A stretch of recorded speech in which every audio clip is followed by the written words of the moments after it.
Uh, what can I say? I'm not sure. I think the first thing you need to know about me is that back then, 1975, I was not a happy bunny. And I got dragged into all this by, at that time, a lot of incredible enthusiasm. But I always found Subhuti's eternal optimism very difficult. That's to say, that's putting it mildly.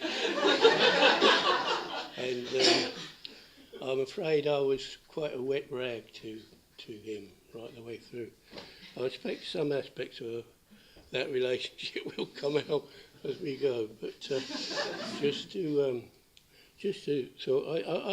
I don't really know how much to speak. I've talked about the building before, and I tend to see the darker side of things, I'm afraid. So I've been told I'm going to have to be positive.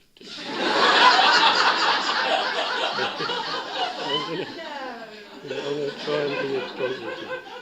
But it struck me that there's a character in, I don't know if people read Uncle Tom's Cabin, but there's a more likeable character in that.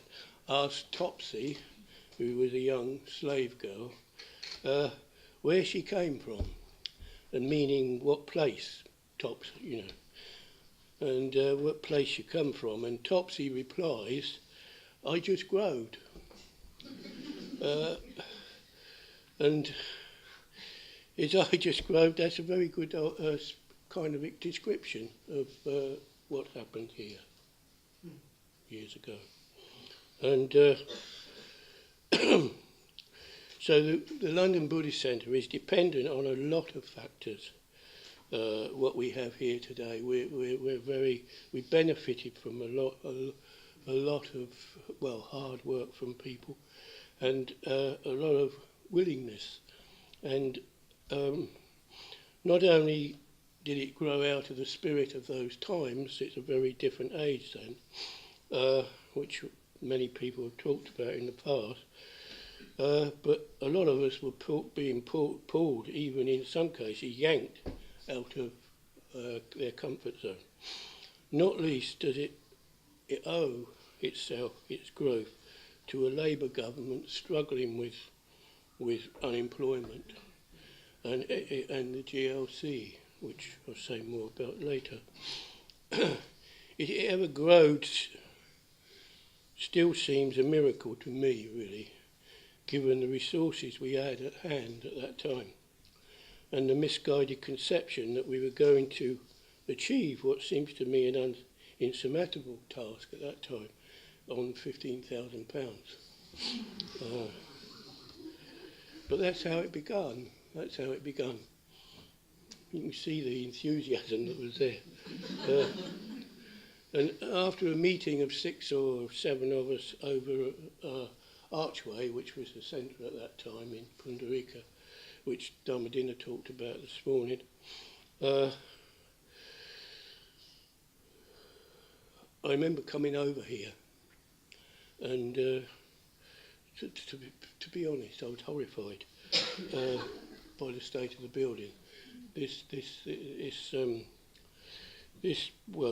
ground floor was in a terrible state, kind of burnt out. The back, where we were going to have to put a new roof on, the windows were completely rotten. Well, I won't go on. It was pretty, and that's just here. And every time it rained, because the lead had been stripped off by some people, local people, most likely those who tried to sell it back to us. But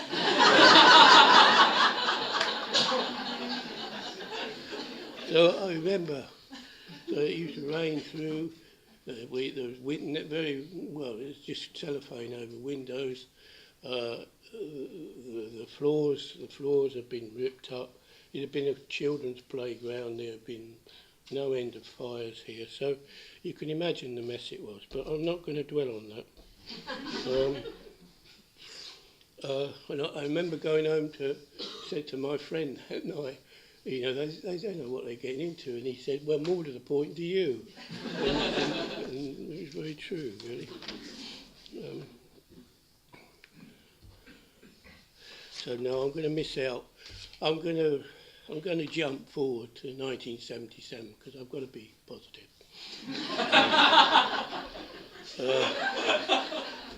By this time, we had managed to get the community into a relatively livable space. Not great, but we had very few resources, really. But we had actually managed to, by the end of '76, to have a reasonable livable space, wasn't it? You would agree. Huh?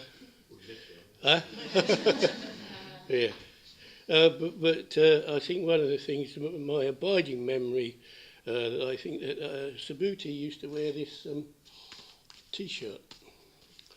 And I swear, when he took it off at the night time, it stood up on its own. There was so much filth and dirt.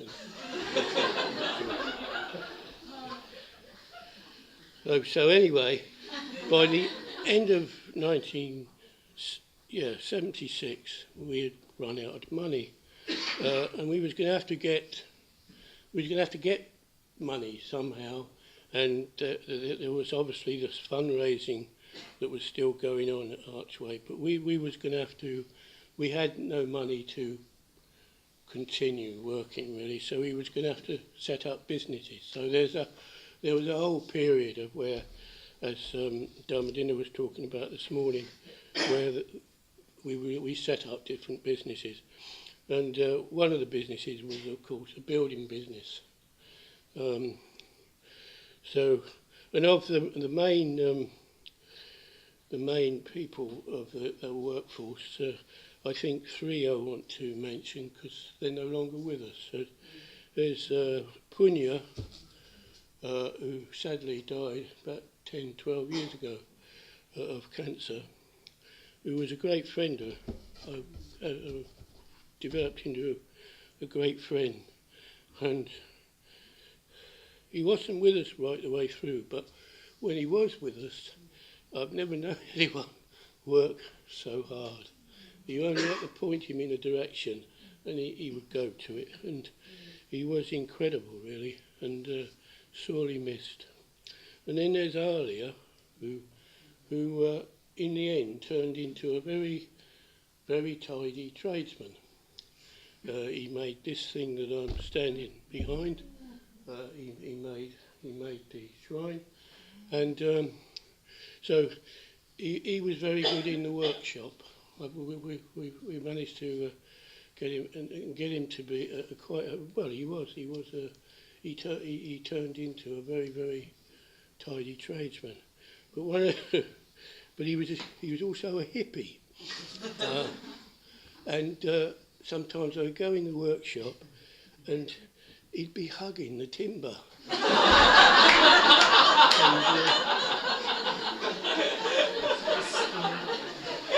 he had that sensibility. He'd be kind of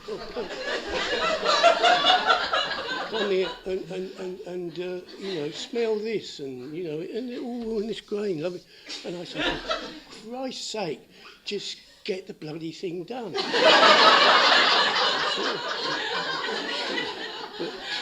But sadly, I worked with him for a long time, and so he was a very central character. So I would come to rely on him very much, and sadly he died a couple of years ago. So, and then there was Dipankara, Australian. His brother also worked here, but Dipankara worked here for a long time. Very quiet man, very, very, very serious, very, but he was very good. He became a very reliable source, really, in terms of surveying and all sorts of things. And he ended up, when well, we'll get to it later, but he ended up being a foreman down the road for another project. And we had, by that time, had quite a reputation, and a lot of people sought our advice. So both Subhuti's and our experience of doing this building. Yeah, so there's three characters that are sadly no longer with us. But I'm sure their spirit is there, because so much of themselves went into it. Stop it.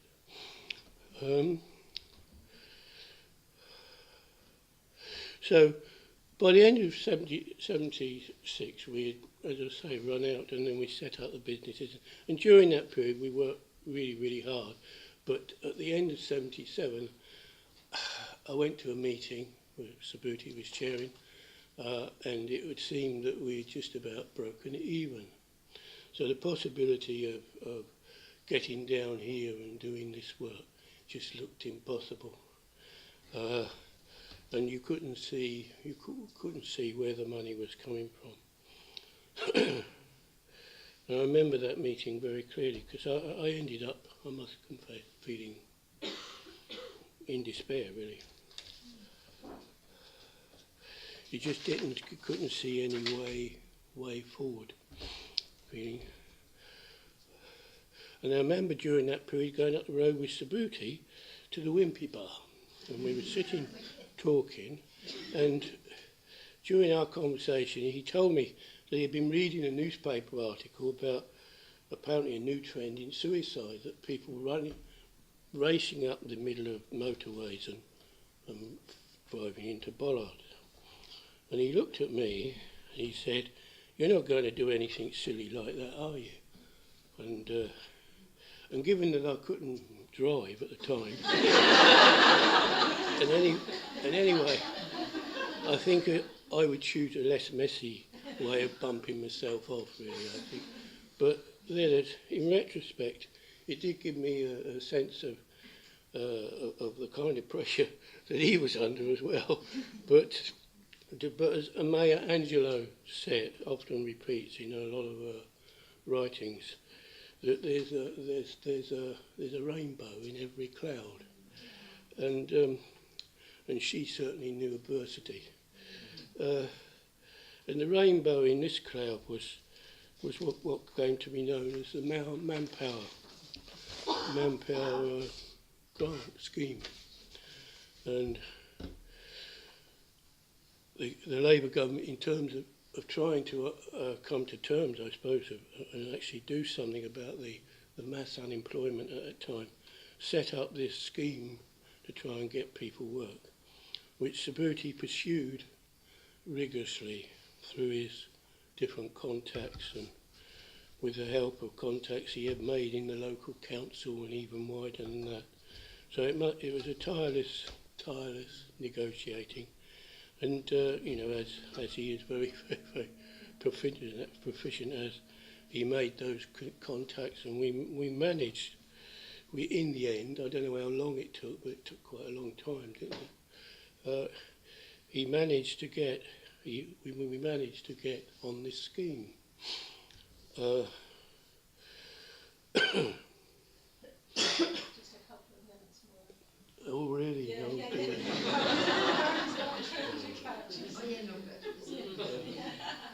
No, so with a bit of careful manoeuvring, and I think that's another story, we won't go into that too much because it's a bit grey area.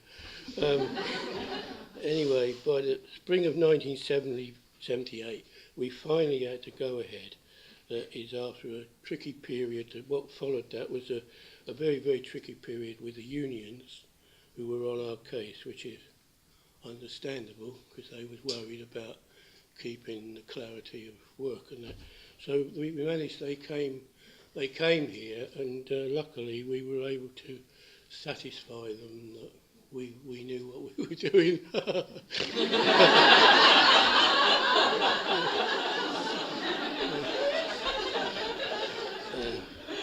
And the deal was that the local council would pay for the materials, and the GLC, I think that was the way that round it was, they would pay the wages, and all the wages that we got went into the coffers upstairs.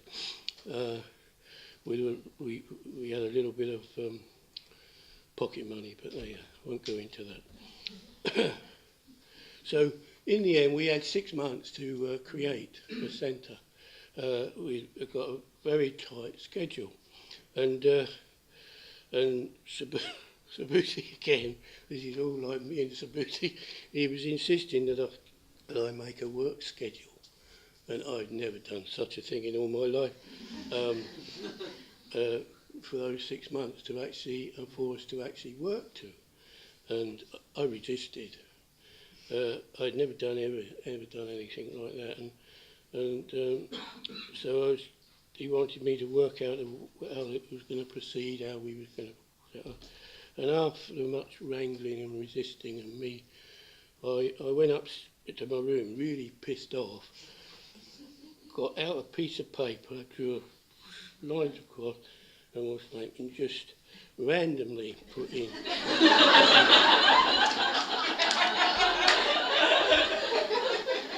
And that's what we worked to.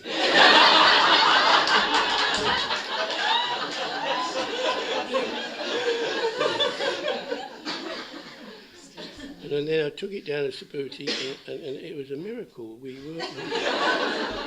actually right up to the point of the opening date, we had worked that out, and we opened on time. Which the projects down the road who were also working, they managed to get more money, but we couldn't, because we seemed to be penalised for finishing on time. But I just would like to say, how much time we got? About 20 minutes. Yeah.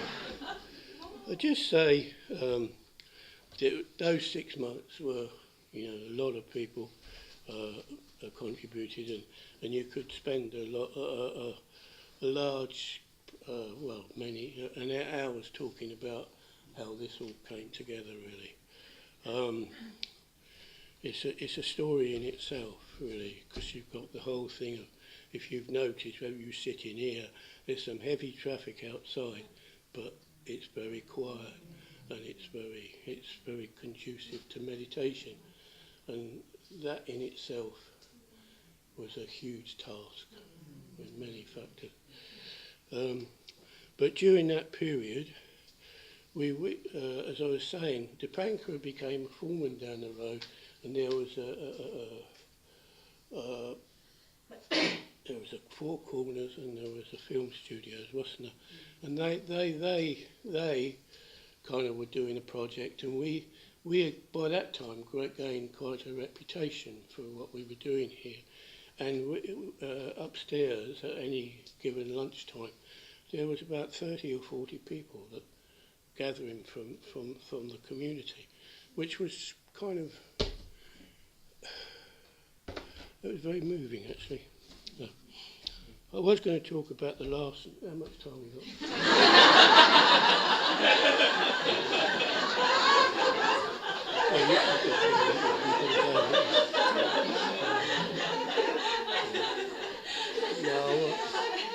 No, okay. So I just say we did. I was going to talk about the night before we actually opened.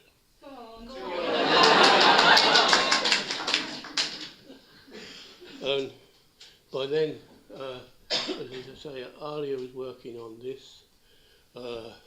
You had all the painters kind of finishing off, and you had the women from the community.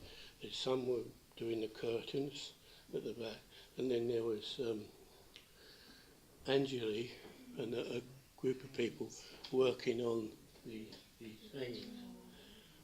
The Buddha wasn't there yet, and we were going to do and it was a really community project that was beautiful that night, and so much had gone into it. And then we were going to do a vigil for a week's celebrations of opening, And as I say, the Buddha wasn't there. The lotus was, and the Buddha was still downstairs. And Chintamani, bless him, was still holding on to it. He would not let it go, and we had to have it up here. And Subhuti goes down, he's fighting with Chintamani, and in the meantime, we're wrapping ropes around the Buddha and pulling it up through this trap door here. And then we put scaffold, and there was people meditating here in the vigil, and we put scaffold poles up there. And there's about 5 or 6 of us swearing and bossing. So gradually putting the Buddha up there. So that's what happened. So, yeah. So, okay, I won't say it. I'll just say my own experience at the end was not a very positive one, and it took me a long time to appreciate what had been achieved. And I remember so I went up to Wales after it to work on a project there, Bajaloka, and I think it must have been about 9 months, 10 months after I came down and I came into the shrine room, and I was sitting here, and to start with, all I got is memories of all that, and couldn't meditate. And then gradually I just opened my eyes and looking at just how many people were there and I felt how much people would benefit from. So I'd like to end by reading a poem. Well, not reading, I know it off by heart, but I made sure don't forget it standing up here. And that came to me at times because I was reading Keats' biography at that time. And there's a particular poem that's always stayed with me, which speaks to me. And it's called To a Song Thrush. And it's, O thou whose face has felt the winter's wind, whose eye has seen snow clouds hung in mist, and black elm tops among the freezing stars. To thee the spring will be a harvest time. O thou whose only book has been the light of supreme darkness, which thou feddest on, night after night when Phoebus was away. To thee the spring will be a triple morn. O fret not after knowledge, I have none, and yet my song comes native with the warmth. O fret not after knowledge, I have none, and yet the evening listens. He who saddens at the thought of idleness cannot be idle, and he's awake who thinks himself asleep. And I think that the centre has become both a harvest time and also a triple morn. So that I do. Thank you.